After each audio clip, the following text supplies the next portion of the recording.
ప్రతి 100 మందిలో 10 మందికి మూడో పెళ్ళిలైనాయి. కారణం ఏంటి అంటే అండర్స్టాండింగ్ ప్రాబ్లమ్స్, జాతకాలు బాగాలేకపోవడం వల్ల, అండర్స్టాండింగ్ ప్రాబ్లమ్స్ వల్ల వాళ్ళకు సమస్యలు వస్తున్నాయి. సో జాతకాలు బాగాలేకపోవడం అంటే మెయిన్ వివాహం బాగుండాలి అంటే ఆడవాళ్ళ జాతకంలో కుజుడు బాగుండాలి, గురువు బాగుండాలి. మగవాళ్ళ జాతకంలో శుక్రుడు బాగుండాలి. శుక్రుడు కనుక బాగాలేకపోతే మగవాళ్లకు డివోర్స్ అవుతాయి, ఆడవాళ్లకు గురువు కుజుడు బాగాలేకపోతే డివోర్స్ అవుతాయి. సో అందుకని జాతకాలు చూసుకునేటప్పుడు ఎవరి జాతకాల్లో ఎవరెవరు ఉన్నారో అనేది చూసుకొని పెళ్లి చేసుకోవాలి. ఈ జనరేషన్ అమ్మాయిలకు యాంగ్జైటీ డిజార్డర్ చాలా ఎక్కువగా ఉంటుంది. గురువు నీచంలో ఉండడం వల్ల, గురువు 6వ ఇంట్లో ఉండడం వల్ల, అందువల్ల వాళ్ళు ఎక్కువగా తొందరపాటు నిర్ణయాలు తీసుకొని డివోర్స్కు లోనయ్యే అవకాశాలు కనిపిస్తూ ఉన్నాయి. రైట్. ఏ రాశి వాళ్ళని చేసుకుంటే ఎక్కువగా సమస్యలు వస్తూ ఉంటాయి, అసలు చేసుకోకూడదు, ఇలా ఏమైనా ఉంటుందా? 100% ఉంటుంది. మంచి క్వశ్చన్ ఇది. ఇంతకుముందు కూడా చెప్పిన, నేను ఇప్పుడు క్లారిటీ ఇస్తాను. షష్టాష్టకాలు అని ఉంటాయి. షష్టాష్టకాలు. షష్టం అంటే 6, అష్టం అంటే 8. 6:8. మీకు అర్థమయ్యే భాషలో చెప్తా. సమాజానికి చాలా దగ్గరగా ఉండేటువంటి అవకాశం. జనరల్గా మగవాళ్ళందరూ కలిసి తన ఫ్రెండ్ను కామెడీ చేసేటప్పుడు ఇవాళ నీకు ఇంట్లో 6-8 ఆరా అంటారు. టకటకిట టకటకిట టకటకిట టకటకిట టకటకిట టకటకిట. ఇది సౌండ్ ఎప్పుడు వస్తుంది? ఇది తబలా కొట్టినప్పుడు. అంటే వాని ఉద్దేశం ఏంటంటే పెళ్ళాం ఇంట్లో మొగని తబలా కొట్టిందని అర్థం, డోల కొట్టిందని అర్థం. అందుకనే షష్టాష్టకాలు అంటాం మనం. షష్టాష్టకాలు అంటే అందరు అంటారు, కామెడీ చేస్తారు, అరే ఇవాళ నీకు 6-8 అయిన దగ్గర ఇంట్లో అంటారు.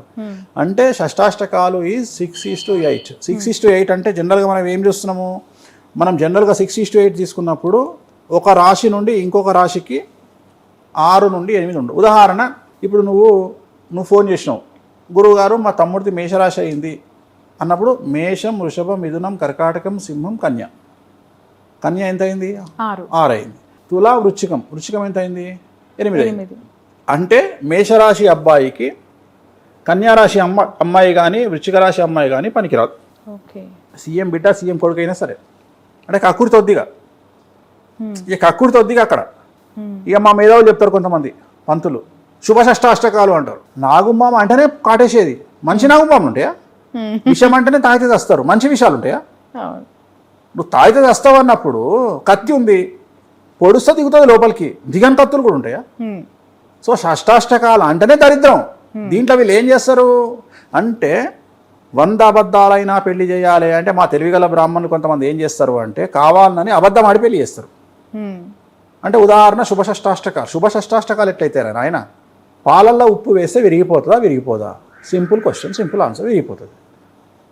లేదు నేను టాటా ఉప్పు వేస్తా, అయోడైజ్డ్ ఉప్పు వేస్తా, లేదు సముద్రంలో అప్పుడే తయారైన ఉప్పు తీసుకొచ్చేస్తా. నువ్వు ఏ ఉప్పు వేసినా బిస్కెట్ అవుతుంది, పాలలో ఉప్పు వేస్తే విరిగిపోతాయి. అయిపోయింది. మామూలు కొంతమంది చెప్తుంటారు ఈ మధ్య నన్ను విమర్శిస్తూ మన ఒక ఆయన పెట్టిండు, వేణుస్వామి షష్టాష్టకాలను పెళ్లి చేసుకోవద్దు అంటాడు, కానీ శుభ షష్టాష్టకాలు ఉంటాయి.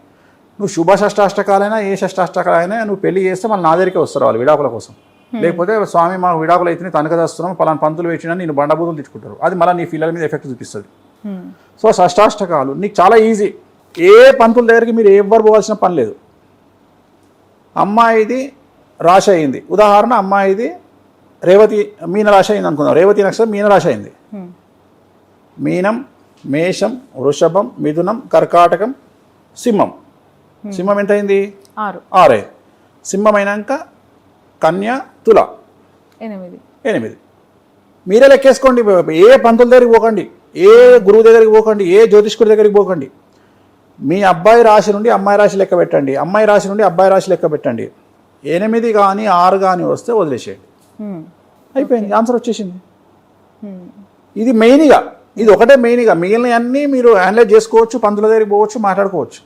ఫస్ట్ ఇవి ఉంటే ఇంట్లోనే కథం పట్టండి. ఇక వీటి జోలికి పోదు, ఇక పంతుల దగ్గర కూడా పోవద్దు, పెళ్లి సూపులకు కూడా పోవద్దు. జస్ట్ ఈ రాశి కనిపించింది, రాశి నుండి 6, 8 ఉంటే డ్రాప్ అయిపోండి. ఇంక అంతే, మాట్లాడే ముచ్చటనే లేదు. ఇక వాడు సీఎం కొడుకు కానివ్వండి, వాళ్ళ దగ్గర 1000 కోట్లు ఉండనివ్వండి, డ్రాప్ అయిపోండి. ఎందుకంటే అనుభవించడానికి ఇద్దరు ఉండరు, వేస్ట్, వదిలేయండి, సింపుల్, ఇంకా అయిపోయింది. ఇక మిగిలిన వాటికి పంతుల దగ్గరికి పోయి జాతకాలు చూపించుకోండి. బట్ ఒకప్పుడు జనరేషన్ అంతా కూడా నార్మల్ డెలివరీస్, ఇంటికి మంత్రస్థానంలో వచ్చి డెలివరీస్ చేసే పరిస్థితి నుంచి ముహూర్తాలు పెట్టుకొని ఇప్పుడు ఆపరేషన్లకి, సర్జరీస్కి వెళ్ళే పరిస్థితికి వచ్చేసింది.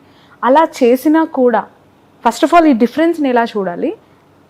ఆ డిఫరెన్స్లో నిజంగానే ముహూర్తం పెట్టుకొని సర్జరీకి వెళ్ళినా కూడా ఎన్నో ఇబ్బందులతో పిల్లలు పుడుతూ ఉన్నారు. ఇందాక నువ్వు అడిగే ప్రశ్నకు నేను ఆల్రెడీ ఆన్సర్ చెప్పేసిన. దాని అర్థం అదే. ఇప్పుడు ఆర్టిజం అని చెప్పి అదే మెంటల్ డిజార్డర్స్, ఫిజికల్ డిజార్డర్స్ అని చెప్పి. ఇప్పుడు మంత్రసాని పెట్టే ముహూర్తం అనేటువంటిది పూర్వకాలములో మనకు ఇంత కాలసర్ప దోషం లేదు. కాలసర్ప దోషం ఎప్పుడు ఏర్పడ్డది అంటే డబ్బు పెరుగుతున్న కొద్దీ స్త్రీలకు ప్రాముఖ్యత పెరిగినప్పుడు కాలసర్ప దోషం ఏర్పడుతుంది. ఓకే. ఇంద్రుడు రాహుకేతువులకు ఇచ్చినటువంటి వరం ఏమిటి అంటే కలియుగంలో ఎప్పుడైతే జనాల దగ్గర ధన వృద్ధి కలుగుతుందో, జనాల వద్ద డబ్బు పెరగడం స్టార్ట్ అవుతుందో అప్పుడు వారిని మీరు మానసికంగా పట్టి పీడించండి అని రాహుకేతువులకు ఇంద్రుడు ఇచ్చినటువంటి ఒక వరం.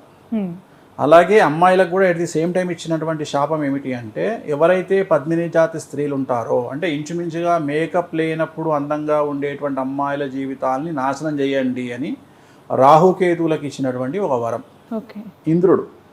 సో మీకు ఎక్కడైతే డబ్బు పెరుగుతుందో అక్కడ సమస్యలు ఏర్పడతాయి. అంటే కలియుగంలో డబ్బు ఎప్పుడు స్టార్ట్ అయింది మీరు అబ్జర్వ్ చేసినా చేయకున్నా 2000 సంవత్సరం నుండి మన దగ్గర స్పెండింగ్ కల్చర్ అనేది పెరిగింది. మన తెలంగాణ తీసుకున్నా, ఆంధ్ర తీసుకున్నా, భారతదేశంలో తీసుకున్నా సడన్గా 2000 సంవత్సరం నుండి ఒక జనరేషనే మారిపోయింది. కరెక్ట్గా మన టోటల్గా 2000 సంవత్సరం నుండి విచ్చలవిడి కార్లు కొనడం స్టార్ట్ అయింది, లగ్జరీ లైఫ్ స్టార్ట్ అయింది, విదేశాలకు వెళ్ళడం స్టార్ట్ అయింది, ల్యాప్టాప్లు, సెల్ ఫోన్లు. సో ఒక విచ్చలవిడితనం అనేటువంటిది మనకి ఎప్పుడు ఏర్పడ్డది అంటే 2000 సంవత్సరం తర్వాత ఏర్పడ్డది. సో మరీ ముఖ్యంగా లాస్ట్ 3-4 ఇయర్స్ అంటే 2020 నుండి ఇంకా విపరీతంగా పెరిగిపోయింది మన కల్చర్. సో ఎప్పుడైతే మనం డబ్బుని ఎక్కువగా ఖర్చు చేస్తామో, ఎప్పుడైతే మనం ఆ అమ్మాయిలు విపరీతంగా సంపాదన బాగా సంపాదిస్తారో, ఎప్పుడైతే అందం మీద కాన్షియస్ పెరుగుతుందో అప్పటి నుండి వాళ్ళకి సమస్యలు ఏర్పడతాయి. ఉదాహరణ ఒక 100 మంది అమ్మాయిలు తీసుకుందాం, మనం అందంగా ఉన్న అమ్మాయిల్ని 98 మంది అమ్మాయిలు హస్బెండ్ లేకుండా ఉంటారు. మీరు చెక్ చేసుకోండి కావాలంటే. It is my challenge. నా ఛాలెంజ్ ఇది. ఏని రాజకీయ నాయకులను తీసుకోండి, సినిమా హీరోయిన్లను తీసుకోండి, యాంకర్లను తీసుకోండి, సాఫ్ట్వేర్ ఇంజనీర్లను తీసుకోండి, మీ ఇష్టం వచ్చిన అమ్మాయిలను తీసుకోండి. వితౌట్ మేకప్ పద్మిని జాతి స్త్రీలు అందంగా ఉండే అమ్మాయిలు అయితే భర్త లేకుండా ఉంటాడు, లేకుంటే ఉన్నా భర్త పని చేయకుండా ఉంటాడు, లేకపోతే తన్నుకొని వస్తారు రోజంతా. సో ఖచ్చితంగా ఇది జరిగి తీరుతుంది. సో ఇది ఇంద్రుడు ఇచ్చినటువంటి ఒక శాపం. అట్లనే డబ్బు ఉన్న వాళ్ళకు ఉదాహరణ సాఫ్ట్వేర్ ఇంజనీర్లు ఉన్నారు, లేకపోతే ఎక్కువగా ప్రాబ్లం ఉండేటువంటి సమస్యలు ఉండేటువంటి ఆటిజం. ఇప్పుడు ఒక ప్రశ్న అడిగినాము మనం, ఆటిజం వల్ల ఆటిజంతో పుట్టే పిల్లలు భారతదేశంలో 0.1% ఉంటారు. కానీ అమెరికాలో 100కి 70 మంది ఆటిజంతో పుడతారు. ఈజీగా చెప్పగలుగుతాం మేము. ఓకే, మేము చాలా ఈజీగా చెప్పగలుగుతాం. నేను జాతకం చూడగానే చెప్తాను, నేను క్వశ్చనే అడుగుతా డైరెక్ట్గా, ఆటిజంతో పుట్టిండని.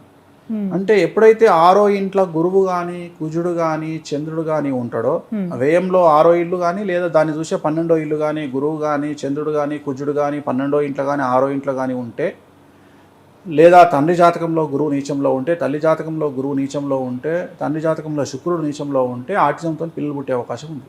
ఓకే, సో తల్లిదండ్రుల ఎఫెక్ట్ అంటారు, వాళ్ళ జాతక రీత్యా ఉండే ఇబ్బంది. ఇప్పుడు ఉదాహరణ 9:5 అనుకుందాం. సపోజ్ 9:5 షష్టాష్టకాలు 6:8 అంటాం మనం.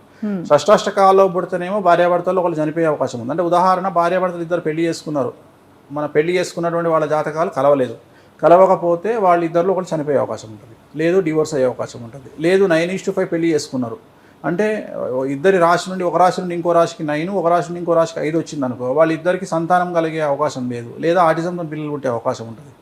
సో దీన్ని 9:5 అంటారు. అట్లనే షష్టాష్టకాలు 6:8, అదేమో డెత్కు కారణమవుతుంది, ఇదేమో సంతానం సమస్యలతో పుట్టే కారణమవుతుంది. సో తల్లిదండ్రుల దగ్గర సమస్యలు పెట్టుకొని పిల్లలు సరిగా పుట్టలేదంటే ఎట్లా? ఎంత ముహూర్తం చూసినా సరే, పంతులు ఎంత మంచి ముహూర్తం తీసినా ఆటిజంతో పుట్టిండు అనుకో, వీళ్ళు ఏమనుకుంటారు? ముహూర్తం బాగాలేదేమో, ముహూర్తం బాగాలేదు అనుకుంటాడు. కానీ వాస్తవంగా ఎక్కడ సమస్య జరిగింది అంటే combination of husband and wife. So భార్యాభర్తల కలయిక, పెళ్లి అనేదే బాగాలేదు. రెండోది పంతులు, నేను అదే చెప్తున్నా, ఫోన్లలో ఏమైపోయిందంటే ఫోన్ చేసి పంతులు గారు ఈ జాతకాలు కలిసినాయి అనగా ఆయన ఏం చేస్తాడు, కాంబినేషన్ చూసి 18 పాయింట్లు వచ్చి చేసుకోండి అంటాడు. కానీ లోపల అష్టవర్గ కూటమిలో ఏమైంది అంటే ఒక భార్యాభర్తలు, ఒక అమ్మాయి అబ్బాయి భార్యాభర్తలు కావడానికి 8 రకాల ఈక్వేషన్స్ చూసి 8లో 6 ఓకే అయితే పెళ్లి చేసుకోవాలి. కానీ పంతులు ఏం చేస్తున్నారు, లేదా చూసిన పెళ్లి చేసుకునే వాళ్ళు ఏం చేస్తున్నారు అంటే 18 పాయింట్స్ అనేటువంటివి చూస్తున్నారు, కూటమి చూస్తున్నారు, మార్కులు చూస్తున్నారు. 18 వచ్చినాయి పాయింట్ల పట్టిక, చేసుకో పెళ్ళి. జనరల్గా అది ఎవరికి పనిచేస్తుంది? 18 మార్క్స్ అనేది, అసలు ఆ మార్కులు చూడడం అనేటువంటిది అసలు నామనక్షత్రాలు అంటే డేట్ ఆఫ్ బర్త్ లేని వాళ్లకు మాత్రమే పనిచేస్తుంది. డేట్ ఆఫ్ బర్త్ లేని వాళ్ళకే పనిచేస్తుంది. ఉన్నోళ్లకు అవి పనిచేయనవు. ఉన్నోళ్లకు నక్షత్రాలు చూసి, నక్షత్రాల కాంబినేషన్ వర్కౌట్ అయ్యిందా లేదా కాదా చూసి అప్పుడు ఓకే చేయాలి జాతకాలు. అప్పుడు పెళ్లి చేసుకోవాలన్నా వద్దా, అష్టవర్గ కూటం ఉందా, వర్ణదోషం ఉందా, లేకపోతే ఏకనాడి దోషం ఉందా, కుజదోషం ఉందా, శుక్రదోషం ఉందా, కళత్ర దోషం ఉందా, ప్రథమ కళత్రం, ద్వితీయ కళత్రం అంటే 1వ పెళ్లి, 2వ పెళ్లి, 3వ పెళ్లి, కొంతమంది జీవితంలో 4 పెళ్లిలు కూడా అవుతాయి. సో కొంతమంది 3 పెళ్ళిళ్ళు అవుతాయి, కొంతమంది 2 పెళ్ళిళ్ళు అవుతాయి. అంతే వీళ్ళకి ఆ యోగం ఉందా లేదా అనేది చెక్ చేసి అప్పుడు చేసుకోవాలన్నా వద్దా అనేది క్లారిటీ ఇవ్వాలి. దీనికి అంతటికి కారణం ఏం జరుగుతుంది అంటే ఫస్ట్ చెప్పేటువంటి గురూజీకి టైం ఉండాలి, ఓపిక ఉండాలి. ఇవి లేకపోతే ఈ వృత్తిలోకి రావద్దు. ఆ ఓపిక ఉంటేనే ప్రతి జాతకాన్ని తన చెల్లి జాతకమో అక్క జాతకం లాగానే చూడాలి, ప్రతి జాతకాన్ని తన తమ్ముడు జాతకం అన్న జాతకం లాగా చూడగలిగితేనే జాతకాలు చూడాలి, లేకుంటే చూడొద్దు. వీళ్ళ మొక్కుబాటి శ్రాద్ధంగా ఏదో ఒకటి చూస్తారు, టక్కున చెప్పేస్తారు. దానివల్ల ఏమవుతుంది అంటే అవతలి వాళ్ళు సమస్యల పాలవుతారు.